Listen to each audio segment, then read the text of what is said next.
Maha memberi manfaat puas dengan penggunaan kekuasaan atas penciptaan yang telah diberikan kepada mereka.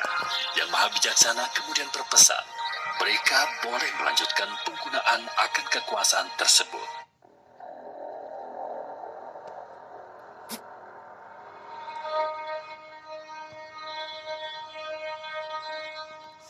Sebelum ada ruang dan waktu, Sang Maha Penguasa semesta menciptakan 5 makhluk untuk menjadi perpanjangan tangannya, agen atas kekuasaannya. Makhluk yang pertama adalah Ifrit. Kekuasaan akan api diberikan kepadanya. Makhluk yang kedua adalah Khidir. Kekuasaan akan air diserahkan ke tangannya. Makhluk yang ketiga adalah Jibril. Kekuasaan akan cahaya dianugerahkan kepadanya. Makhluk yang keempat adalah Adam. Kekuasaan akan tanah dimandatkan dalam kedudukannya. Makhluk yang kelima adalah Eva. Kekuasaan akan angin disatukan dengan inti keberadaannya. Mereka berlima adalah Nur Muhammad.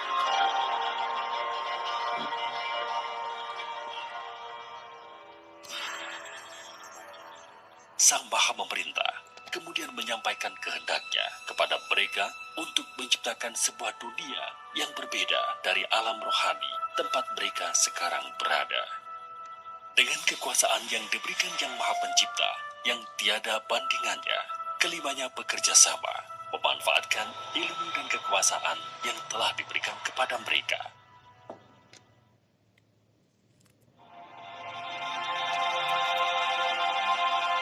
Melalui dentuman dan berbagai macam kekuatan dan kekuasaan, terciptalah kosmos, alam semesta.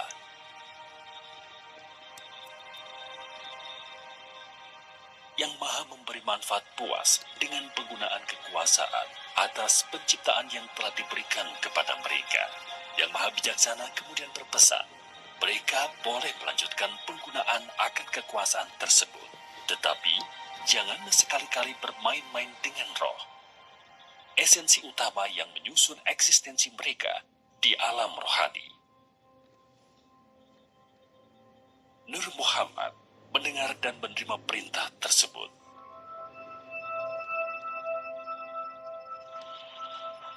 Tidak lama kemudian, salah satu di antara mereka berkomentar bahwa kosmos ini begitu luas dan terus bertambah luas seiring dengan waktu. Sayang sekali jika hanya mereka berlima yang menikmatinya. Mereka pun melanjutkan usaha pemanfaatan kekuasaan yang telah diberikan oleh Sang Maha Agung dengan menciptakan sebuah awal dan akhir bernama kehidupan di dalamnya. Mereka bereksperimen, mencoba mencari tahu seberapa luas kekuasaan yang mereka miliki, tetapi mereka tidak bisa menemukan batasannya. Di tengah-tengah kenikmatan dalam berkarya cipta ini, tiba-tiba larangan dari Yang Maha menetapkan terlintas di dalam pikiran mereka. Mengapa Yang Maha memberi keamanan melarang mereka menggunakan roh? Seiring dengan perkembangan dan perubahan terhadap makhluk-makhluk yang mereka ciptakan di kosmos, rasa penasaran mereka semakin menjadi-jadi. Hingga pada suatu ketika, keempat dari 5 bersaudara ini akhirnya tidak bisa menahan diri untuk mulai menggabungkan secuil roh, esensi eksistensi mereka dengan makhluk-makhluk yang mereka ciptakan di alam semesta. Jibril menolak untuk ikut berpartisipasi dalam percobaan mereka karena patuh terhadap perintah Yang Maha menentukan hukum. Keempat saudaranya menganggap penolakan Jibril karena ia tidak mempunyai ilmu yang bisa digunakan dalam percobaan tersebut.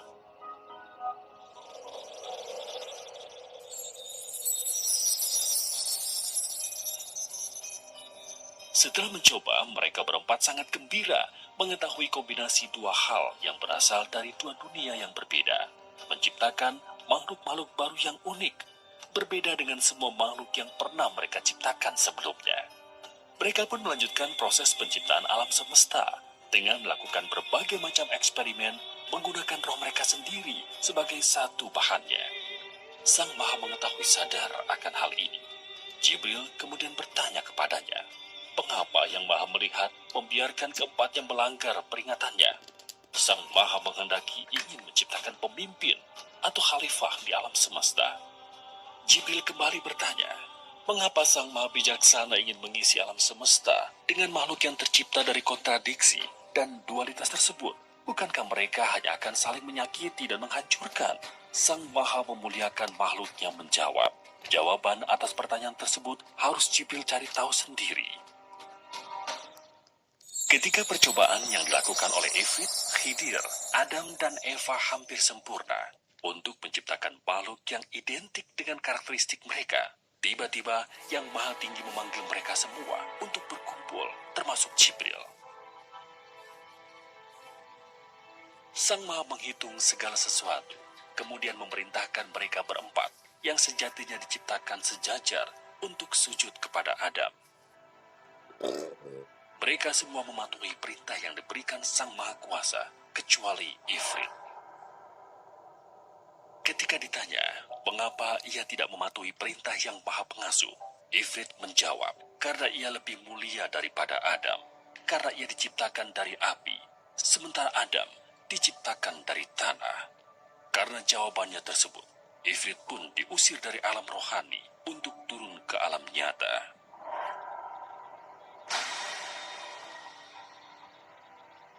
Ifrit diberikan kesempatan untuk membuktikan bahwa ia lebih mulia jika dibandingkan saudara-saudaranya yang lain, dengan mengalami sendiri kehidupan di alam nyata.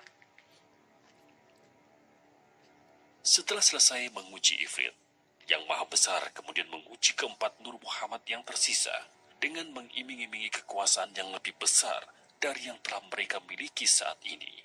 Ternyata Adam dan Eva pun memakan umpan tersebut dan melanggar perintah Yang Maha Mengatur, sehingga mereka berdua kemudian juga diusir dari alam rohani. Adam dan Eva diberikan kesempatan untuk menambah pengetahuan dan kekuasaan yang mereka miliki dengan mengalami sendiri kehidupan di alam nyata. Dua bersaudara yang tersisa, Jibril dan Khidir, berdiskusi dan memutuskan bahwa salah satu dari mereka harus turun ke alam nyata untuk membantu saudara-saudara mereka. Khidir memutuskan untuk turun ke alam nyata secara sukarela, sementara Jibril tetap tinggal sebagai penyambung komunikasi dari alam rohani.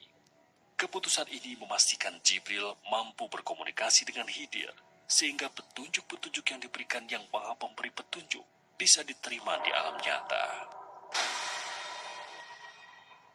Berbeda dengan di alam rohani, kali ini mereka harus hidup berbalutkan jasad salah satu makhluk yang mereka ciptakan.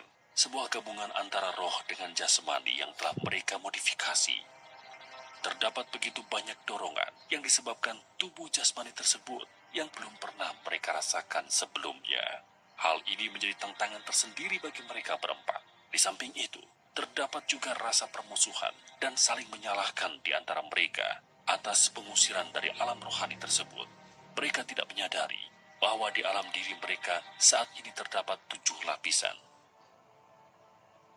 yaitu roh suci, hati, nafsu, rasa, akal, pikir, dan tubuh jasmani. Berbeda dengan ketika mereka berempat masih berada di alam rohani. Meskipun begitu, mereka semua berusaha menjalankan hukuman ini sebaik mungkin, berharap suatu saat Yang Maha Pemaaf akan berkenan mengizinkan mereka kembali ke alam rohani.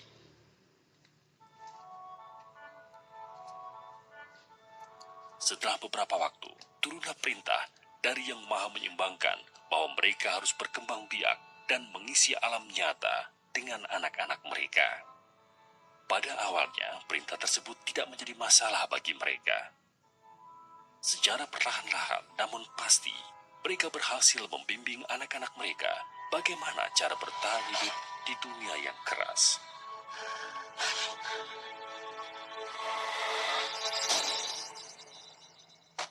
Nur Muhammad juga tidak ragu-ragu membagi kekuasaan mereka atas elemen kepada anak-anak mereka. Hingga suatu saat mereka menyadari bahwa ada yang terlewat dalam percobaan mereka ketika menggabungkan roh dengan jasad, yaitu keberadaan nafsu. yang mengotori tindakan manusia.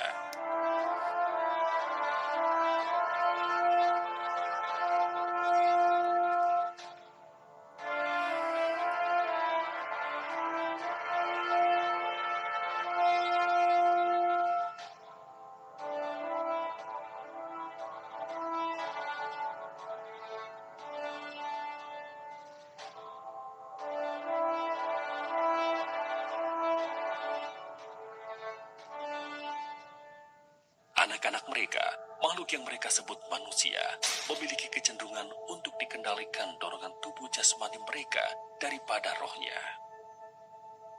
Kemudian ketika jasadnya mati, rohnya terjebak di alam nyata yang tidak bisa kembali ke alam rohani. Namun yang telah meninggal tersangkut di antara dua dunia. Mereka tidak benar-benar berada di alam nyata karena tidak memiliki jasmani, namun mereka juga jelas-jelas tidak masuk ke alam rohani. Hal ini mengakibatkan seiring dengan waktu manusia semakin sulit dikendalikan karena jumlah mereka terus bertambah. Nur Muhammad yang berpengalaman menciptakan alam semesta dan isinya ternyata mengalami kesulitan dalam mengendalikan kecenderungan hewani anak-anak mereka.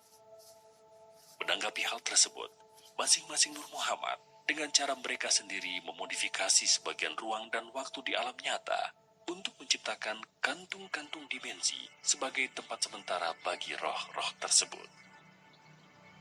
Elysium, Tartarus, Asphodel Field, Valhalla, Hell, Nilfgaard, Sheol, Olam Haba, Heaven, Hell, Paradise, Limbo, Jannah, Jahanam, serta berbagai macam bentuk kehidupan setelah kematian, surga, neraka, sebagai bentuk imbalan atau hukuman, atau tempat lain di antara keduanya, merupakan hasil kekuasaan yang dimiliki Nur Muhammad dalam usahanya mengendalikan roh-roh manusia yang terjebak di alam nyata.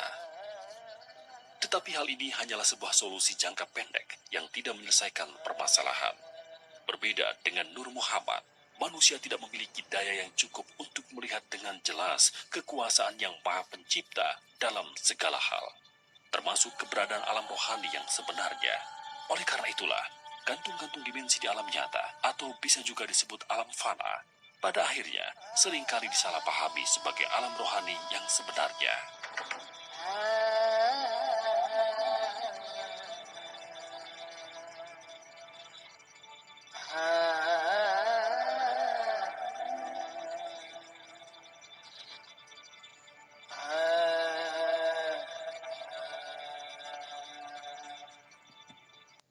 Mengatasi permasalahan yang semakin besar ini, melalui Jibril yang Maha Memelihara memberikan petunjuk pertama bahwa anak-anak mereka harus diperkenalkan kepada Sang Maha Pencipta.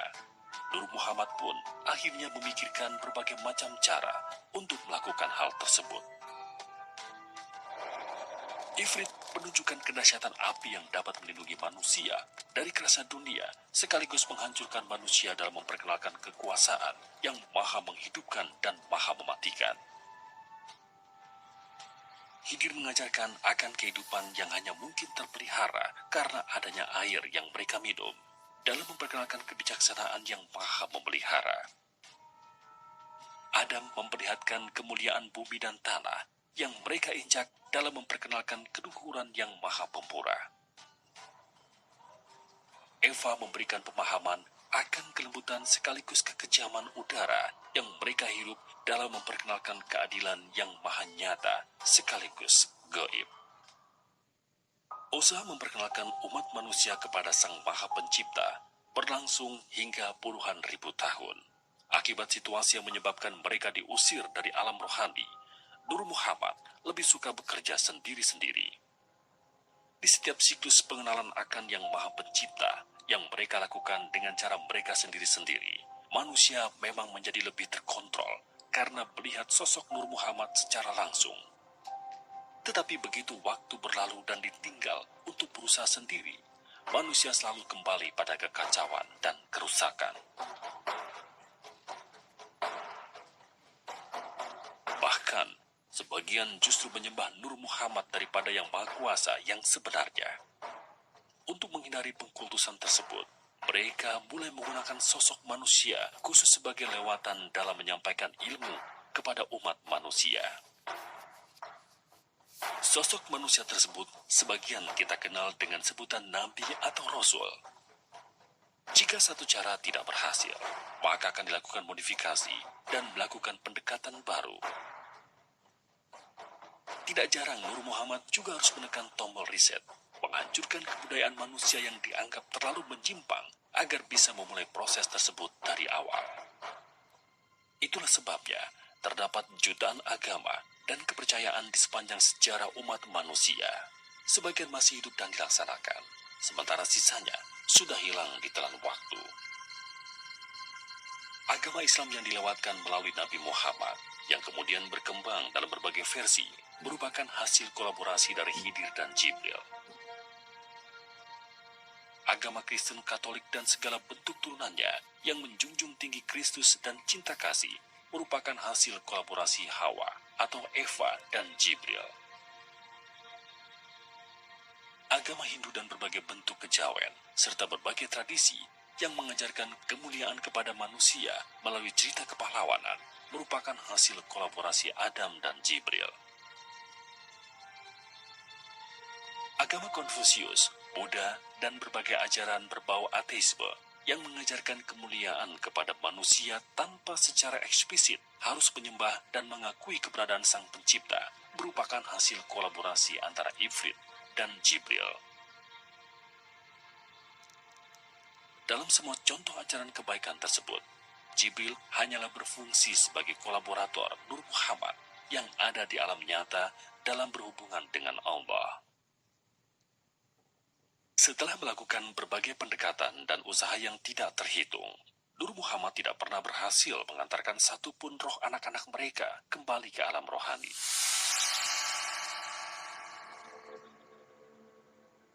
Sehingga mereka pun akhirnya berkumpul, bersama-sama melepaskan diri, dan menghilang dari panggung alam nyata dan alam fana. Umat manusia, anak-anak mereka tinggalkan sendirian. Mereka berkonsentrasi dan bersujud bersama di hadapan Yang Maha Pemilik kebesaran dan kemuliaan, menyerah dan mengakui bahwa mereka tidak mampu menyelesaikan tantangan ini. Mereka sujud selama hampir 1000 tahun sebelum akhirnya Yang Maha Bercahaya memberikan petunjuknya. Bahwa agar manusia bisa mengalahkan kecenderungan yang ada di dalam dirinya sendiri, yaitu nafsu, dan agar bisa benar-benar menjadi pemimpin di alam semesta, mereka membutuhkan pertolongan berupa utusan dari alam rohani, yaitu Malaikat Muqarrabin. Malaikat Muqarrabin adalah pancaran sinar dari Jibril, atau bisa disebut juga anak-anak Jibril, sebagaimana fitrah umat manusia merupakan anak-anak Nur Muhammad. Saat itulah Ifrit, Khidir, Adam, dan Eva baru sadar bahwa selama ini ilmu yang berusaha mereka cari-cari mengenai roh ternyata diberikan Yang Maha Kuasa kepada Jibril. Tetapi sebelum malaikat Muqarrabin diturunkan, terdapat berbagai persyaratan yang harus dipenuhi oleh keempat Nur Muhammad berada di alam nyata. Nur Muhammad pun mulai bergerak kembali.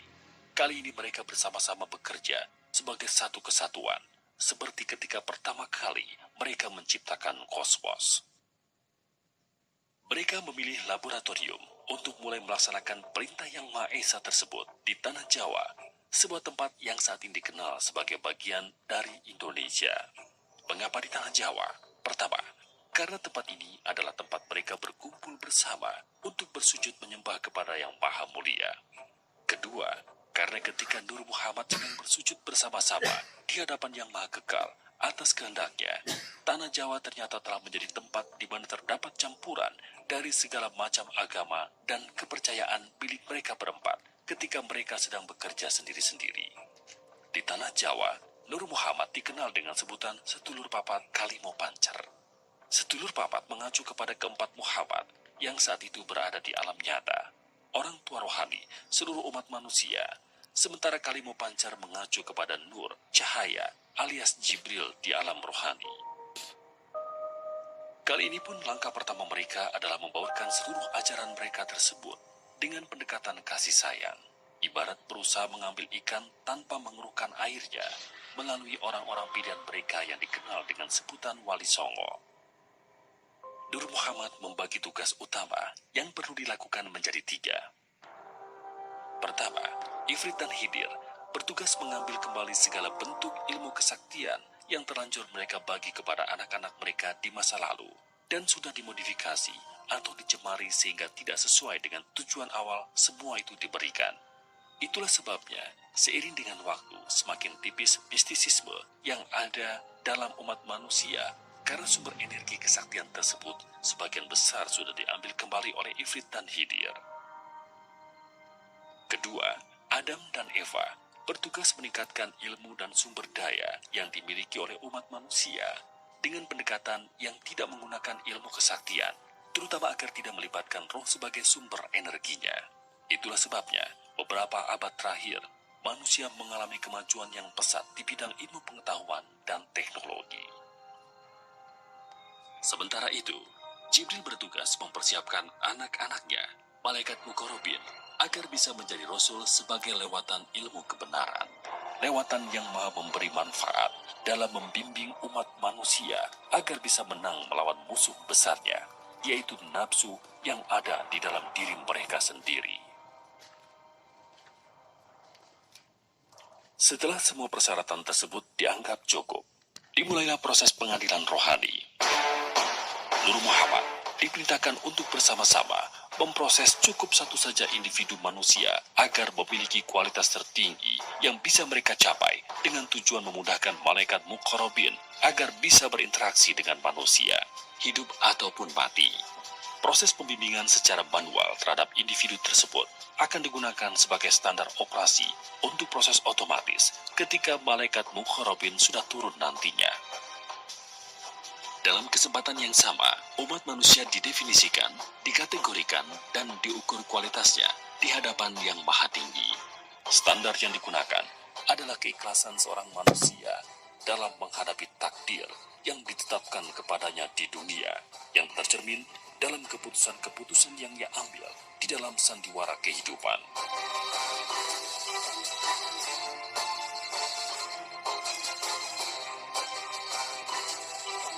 Semakin tinggi kualitas keimanan manusia di hadapan Yang Maha Esa, semakin banyak dan berkualitas malaikat Muqarrabin yang diutus untuk membimbingnya.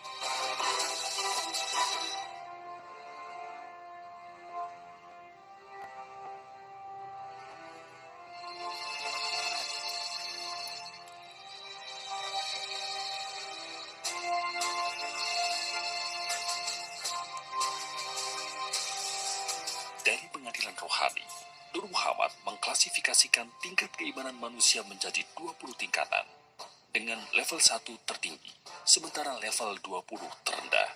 Tingkatan ini untuk menentukan berapa jumlah dan kualitas malaikat Muqarrabin yang akan memberikannya pertolongan dari dalam diri manusia. Manusia yang akan difokuskan untuk dididik di alam nyata memiliki tingkatan antara 1 hingga 17. Sementara level 18, 19, dan 20 akan difokuskan pengajarannya di alam fana. Karena keikhlasan mereka sangatlah rendah jika dibandingkan dengan sisa hidup mereka di alam nyata. Atau dengan kata lain, mereka akan diwafatkan terlebih dulu sebelum memulai proses pengajarannya. Pada tahun 1989, MM Yasin diturunkan. Malaikat ini memiliki keahlian untuk menggiring roh-roh gentayangan di alam nyata agar mereka berhenti mempengaruhi yang masih hidup dalam menghadapi kehidupan yang sudah berat, agar benar-benar terpisah dari yang hidup dan memulai pembelajaran di alam yang khusus disediakan untuk mereka, alam fana. Pada tahun 1999 MM Nurani diturunkan. Malaikat ini bertugas melanjutkan usaha Ifrit dan Hidir dalam mengambil kembali ilmu-ilmu Nur Muhammad yang tidak bermanfaat dan atau telah digunakan oleh manusia untuk hal-hal yang tidak bermanfaat dengan menggunakan pendekatan kasih sayang tanpa adanya pemaksaan.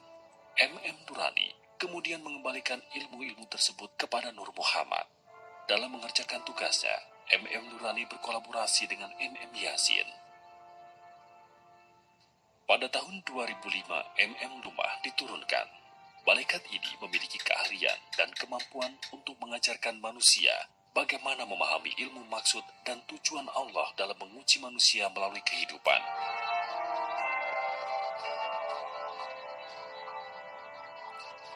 Agar manusia mampu sadar untuk berusaha sebaik mungkin dalam menghadapinya, agar lulus ujian kehidupan tersebut. Kelulusan atas ujian kehidupan merupakan modal utama manusia agar segala tindakannya bisa dilakukan dengan niat hanya karena Allah, sehingga pada akhirnya akan mampu berakhlak mulia yang sebenarnya, sebagaimana tujuan awal manusia diciptakan, menjadi pemimpin bagi alam semesta.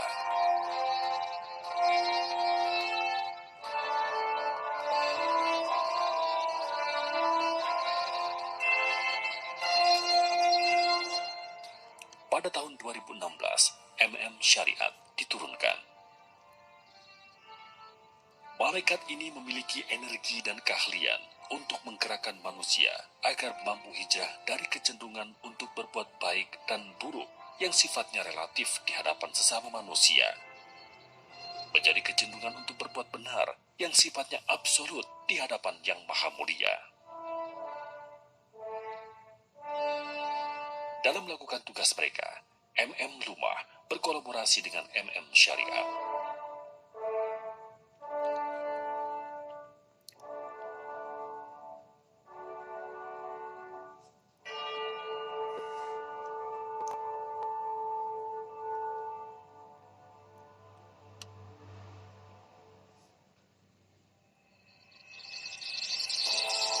Semua agama dan ilmu apapun juga yang dimiliki manusia bersumber dari Yang Maha Kuasa melalui Nur Muhammad. Sekarang Nur Muhammad pula lah yang akan menyatukan semua itu menjadi agama Allah. Agama Allah adalah ilmu yang mengajarkan manusia agar mampu berserah diri kepada Allah secara benar yang hanya bisa dilakukan ketika manusianya mampu mengalahkan nafsu di dalam dirinya sendiri. Atau dengan kata lain, bukannya diperbudak nafsu, hati dan tindakannya bisa berada di bawah kendali fitrah. Secara syariatnya, agama Allah menggunakan ajaran Islam karena malaikat muqarrabin dididik di alam rohani dengan cara Islam. Tetapi Islam kendali fitrah, bukan Islam kendali nafsu.